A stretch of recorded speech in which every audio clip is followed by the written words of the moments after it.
Ya,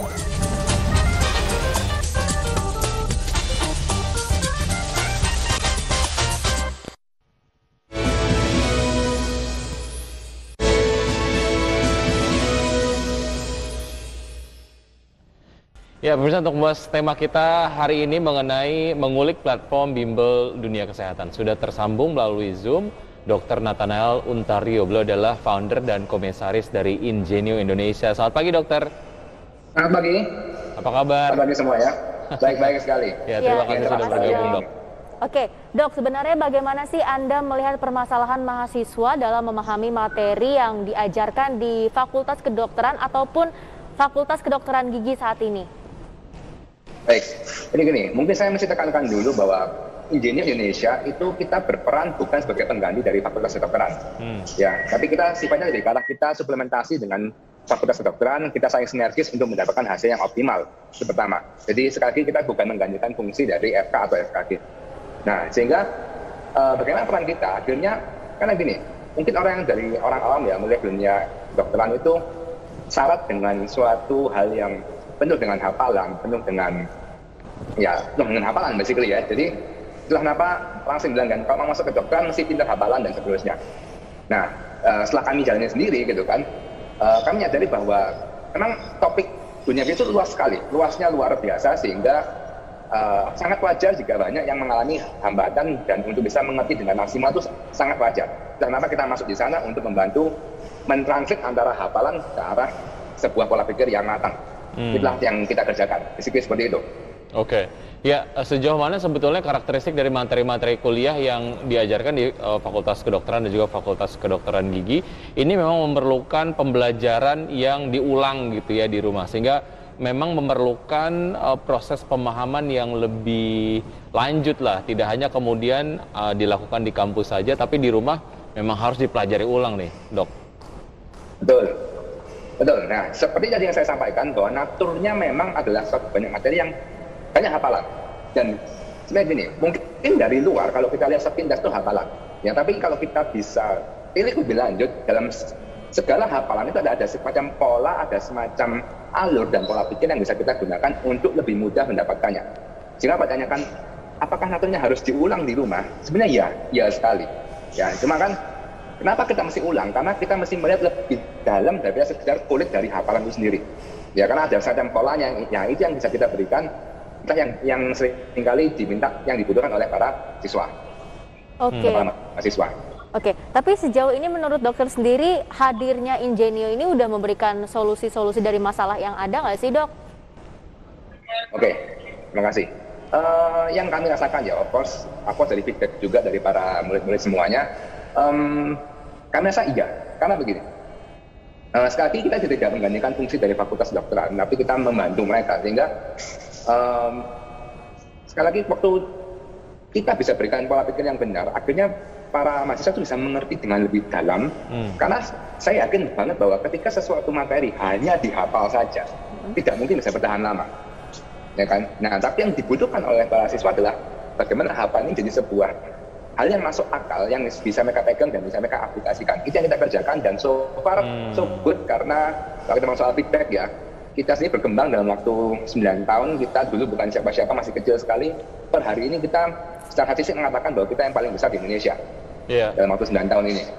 Baik, kalau secara logis kita mengerti sebuah materi pembelajaran gitu, biasanya memang jadi lebih paham sih, jadi lebih ngena gitu, dan kita jadi lebih mengingat gitu ya. Oke, metode pengajarannya yang diterapkan sejauh ini seperti apa, dokter, sehingga kemudian hasilnya adalah mahasiswa-mahasiswa lah ya yang mempelajari berbagai macam materi-materi kuliah di Fakultas Kedokteran dan Fakultas Kedokteran Gigi di Ingenio ini menjadi lebih paham lah gitu.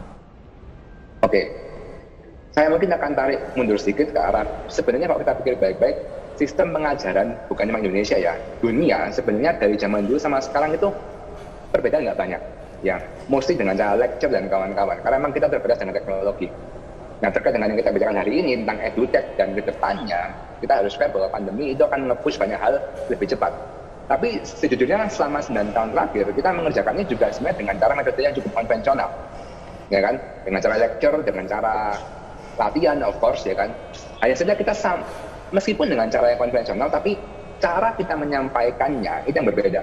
Ya, jadi kita benar-benar berusaha untuk mentranslate teori itu menjadi sebuah hal yang bisa mereka pegang. Itu yang beda. Ya, karena kebanyakan yang kita lihat dari cara pendidikan orang adalah mereka berikan teori saja dan berikan sebuah fakta, ya kan? Tapi kemudian bagaimana fakta ini bisa ditranslasikan, diterjemahkan dalam pola pikir kita yang benar. Jadi kita difokus ke sana. Misalkan teori ini, maka faktanya aplikasinya bagaimana? Teori ini dengan teori ini sambungannya seperti apa, implikasinya apa? Itu yang kita seringkali berikan. Jadi bukan teorinya saja, tapi implikasi dan koneksi dari multiple teori ini kita berikan sehingga membentuk pola pikir. Oke, jadi nggak cuma teori, nggak cuma materi, tapi ada praktek atau implementasinya juga gitu yang diberikan kepada para mahasiswanya gitu ya, Dok ya? Betul. Oke, sejauh ini bagaimana respon atau feedback dari para mahasiswa dengan hadirnya Ingenio sendiri? Oke, feedback yang kami alami sendiri bagi kami sini cukup memuaskan karena saya sampaikan bahwa awal kita mulai kita basically murid kita hanya sekitar 90-an setahun gitu kan, tapi dalam waktu 9 tahun kemudian kita mencapai angka murid yang kita bimbing sekitar 2.600 ke atas per tahunnya. Itu hanya satu program saja, dan kalau kita dispense ke program yang lain sampai dengan sekitar 7.000 murid setahun. Jadi kalau kita masalah feedback, ya dengan angka yang grow harusnya feedback juga bagus. Dan kita sekali mendengar bahwa terima kasih karena saya jadi lebih paham, bukan sekedar teori tapi lebih paham. Bukan hanya ratusan, sudah ribuan bahkan ya yang ikutlah di Ingenio ini, Dok. Oke. Total kita 15.000 lebih kok, Zan. Wow, banyak ya. Dokter FK dan juga FKG ini adalah fakultas yang memang memerlukan banyak praktek. Bagaimana sebetulnya Ingenio sebagai platform edutech mengakomodir kebutuhan ini, Dok? Nah, begini, kalau kita melihat dari segi bagaimana kita belajar, bahwa banyak yang harus praktek itu betul. Nah, di satu sisi, Ingenio juga memiliki banyak manekin-manekin untuk kita latihan, banyak manekin-manekin ini itu, ya kan? Dan mereka bisa melatih diri mereka sendiri, bukan cuma sekedar teori, tapi juga bisa praktek gitu kan? Kita ada. Memang jujur di masa-masa seperti pandemi sekarang, dan waktu kita mau soal menggunakan materi-materi online learning dan kawan-kawan, akhirnya memang ada hambatan. Tapi yang kita alami adalah meskipun ada hambatan seperti ini, dok, pada akhirnya yang paling penting adalah bagaimana orang itu bisa mengerti gini. Pada itu kan tindakan ini kan sebenarnya ada maksudnya. Nah, banyak orang mengapproach sebuah tindakan OSCE misalkan itu sebagai sebuah hanya sekedar tindakan saja. Tapi sekali tidak paham antara tindakan ini fungsinya apa, alurnya kemana. Yang kami rasakan adalah ketika kita berikan alurnya, kita berikan frame-nya yang lebih lengkap bahwa tindakan ini arahnya ke sini dan frame-nya seperti ini, mereka lebih mengerti dan mereka bisa mengerjakannya dengan lebih lancar. Selain juga kita punya manekin untuk mereka melatih, memang. Ya, secara teori yang diajarkan di Ingenio gitu sebagai platform edutech itu menjadi bekal pada saat mahasiswa melakukan praktek gitu ya, kurang lebih seperti itu ya, Dok? Betul, basically seperti itu.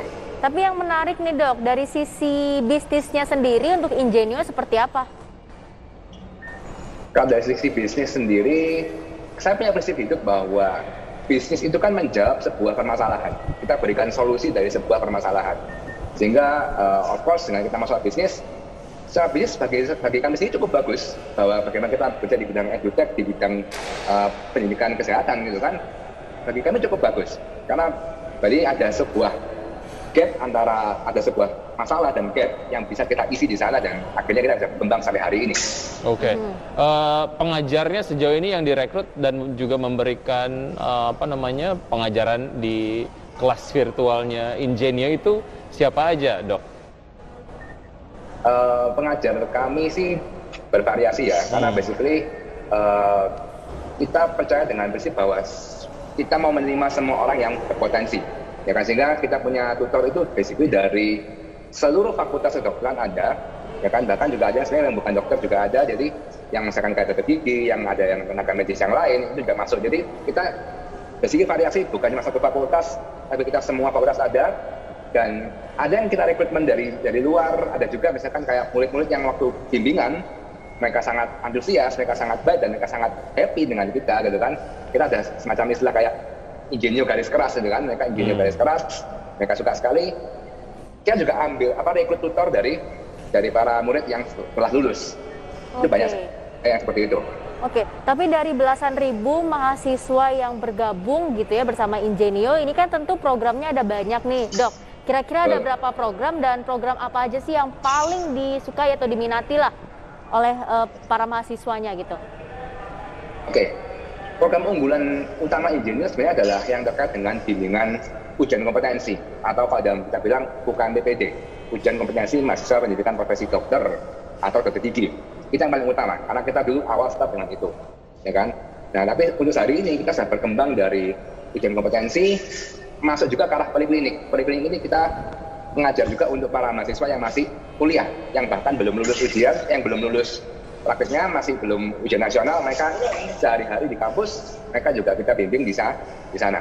Ya, kemudian juga ada masuk ke arah bidan dan yang lain-lain. Jadi kita merambah untuk selain dokter juga tenaga medis yang lain. Oke, jadi saya bilang tadi setahun total sudah 16.000 lebih, setahun sekarang bisa sampai 7.000 kira-kira. Oke. Ya, Dok, target ke depan ataupun end game dari Ingenio sendiri apa? Nah, ini banyak yang menarik karena jujur end game itu kan mengasumsikan kita bisnis ada akhirnya gitu kan. Sebenarnya kan nggak ada akhirnya. Sehingga tapi yang kedepannya kita pasti garap adalah seperti judul hari ini adalah edutech. Kita akan mulai bergeser ke arah edutech. Kita akan gunakan banyak teknologi untuk kita menjangkau lebih banyak murid lagi, lebih banyak orang yang membutuhkan lagi. Jadi kita masuk ke arah e-learning dan ke arah semua itu. Jadi kita mau membuat pandemi ini kan membuat kita semua maju lebih cepat gitu kan. Jadi kita mau gunakan momentum ini juga supaya orang bisa lebih banyak mengerti, bisa lebih banyak pengenalan dengan Ingenio dan bisa belajar lebih dengan cara platform teknologi maupun yang lain. Itu yang kita arahkan sekarang ke arah sana. Jadi kalau untuk end game jujur itu masih panjang ya. Saya mungkin nggak bisa jawab sekarang karena masih jauh sekali. Tapi yang pasti kedepannya edutech dan semua itu edukasi dan teknologi kita akan fokus ke sana. Oke, jadi salah satu yang dipengenin sama Ingenio ini adalah menggunakan lebih banyak lagi teknologi agar bisa merekrut lebih banyak lagi murid atau mahasiswa. Nah, mungkin selain dengan memanfaatkan teknologi, apalagi nih yang akan dilakukan oleh Ingenio untuk semakin dikenal lah di kalangan masyarakat gitu, Dok? Nah, kalau untuk ngomong soal kalangan masyarakat ya, jujur sebenarnya Ingenio ini adalah sebuah niche di mana kita fokus ke medis gitu kan. Jadi emang kita nggak mengharapkan masyarakat umum untuk tahu karena terlalu niche gitu kan. Cuma kedepannya kita mungkin kalau soal mengembangkan bisnis kita ya kan, of course kita akan bantu dengan teknologi itu pasti ya kan. Kita akan menggunakan teknologi baru-baru, aplikasi dan website dan seterusnya itu pasti. Cuma satu hal yang kita seringkali jangan sampai lupa adalah meskipun kita main ke arah teknologi, tapi esensi dari Ingenio adalah kita bimbingan yang mau memberikan dampak positif bagi tenaga medis. Jadi dari awal kita fokus ke arah tutor yang kompeten, ke arah materi yang berbobot, ke arah pola pikir yang benar. Teknologi adalah sarana untuk memberikannya. Nah, banyak yang saya lihat ada banyak tempat itu mereka akhirnya fokus ke arah how mereka memberikan materi itu, tapi akhirnya lupa untuk menjaga kualitas dari materi serta tutornya itu sendiri. Karena akhirnya kan konyol jika kita fokus ke arah marketing, fokus ke arah teknologi, tapi akhirnya tutor yang kita kurang baik dan semua ada kurang baik, itu kan akan konyol. Jadi kita bagaimana plan-nya selain untuk teknologi, kita nggak boleh lupakan jadi diri Ingenio adalah kita bimbingan yang intensif, yang pola pikir yang benar. Oke, itu yang saya bisa jawabkan. Semoga sukses untuk capaian target dari Ingenio sendiri dan memberikan pemahaman lebih lanjut lah untuk mahasiswa-mahasiswa FK dan juga FKG agar mereka lebih mendalami dari materi-materi perkuliahan yang mungkin agak challenging gitu, tapi dipermudah dengan Ingenio. Sukses selalu untuk Anda, dokter, sehat selalu, sampai jumpa. Terima kasih, Dok. Sampai ketemu lagi.